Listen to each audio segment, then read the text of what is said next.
കഷ്ടപ്പെട്ട് ബിൽഡ് ചെയ്ത E commerce വെബ്സൈറ്റിൽ കാർട്ട് അപ്പാർട്ട്മെന്റ് നടക്കുമ്പോൾ ഒരു ബുദ്ധിമുട്ട് എന്തുകൊണ്ടാണ് ഈ കാർട്ട് അപ്പാർട്ട്മെന്റ് നടക്കുന്നത്? ഇനി എന്താണ് കാർട്ട് അപ്പാർട്ട്മെന്റ് എന്ന് പറഞ്ഞാൽ ഓൾമോസ്റ്റ് യൂസർ ചെക്കൗട്ട് പ്രോസസ്സ് എല്ലാം കഴിഞ്ഞു, പേയ്മെന്റ് മാത്രം ചെയ്താൽ മതി. ആ സമയത്താണ് യൂസർ ഇത് ഡ്രോപ്പ് ചെയ്തിട്ട് പോകുന്നത് അല്ലേ?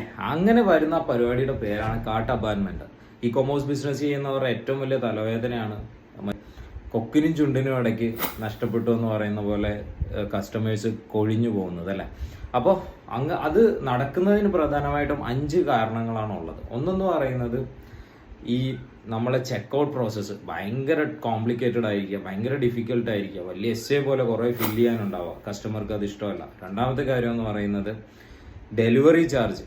അവർ ആ സമയത്ത് നോക്കുമ്പോൾ ഡെലിവറി ചാർജ് ചിലപ്പോൾ കൂടുതലായിരിക്കും, അല്ലെ ഡെലിവറി ഭയങ്കര ലേറ്റ് ആയിട്ടായിരിക്കും അവരുടെ കയ്യിലേക്ക് പ്രോഡക്റ്റ് കിട്ടുന്നത്. മൂന്നാമത്തെ പോയിന്റ് എന്ന് പറയുന്നത് എക്സ്ട്രാ കോസ്റ്റാണ്, നമ്മൾ അവർ ഉദ്ദേശിച്ചതിനേക്കാൾ കൂടുതൽ കോസ്റ്റ് വരിക. നാലാമത്തെ പോയിന്റ് എന്ന് പറയുന്നത് ഒരു കാരണവും ഇല്ലാതെ ചിലപ്പോൾ ഒരു കൂപ്പൺ കോഡ് അവിടെ കൊടുത്തിട്ടുണ്ടാവും, ഒരിക്കലും അത് വർക്ക് ആവില്ല.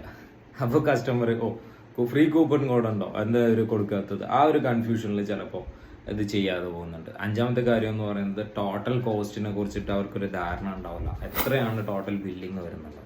ഈ കാർട്ട് അപ്പാർട്ട്മെന്റ് എങ്ങനെ നമുക്ക് തിരിച്ചു പിടിക്കാം എന്നുള്ളതിനെ കുറിച്ച് നമുക്ക് അടുത്ത വീഡിയോയിൽ കാണാം. അപ്പോൾ ഇതിനു മുമ്പ് നമ്മളെ ചാനൽ ഫോളോ ചെയ്തിട്ടില്ല എന്നുണ്ടെങ്കിൽ തീർച്ചയായും ഫോളോ ചെയ്യാം. താങ്ക്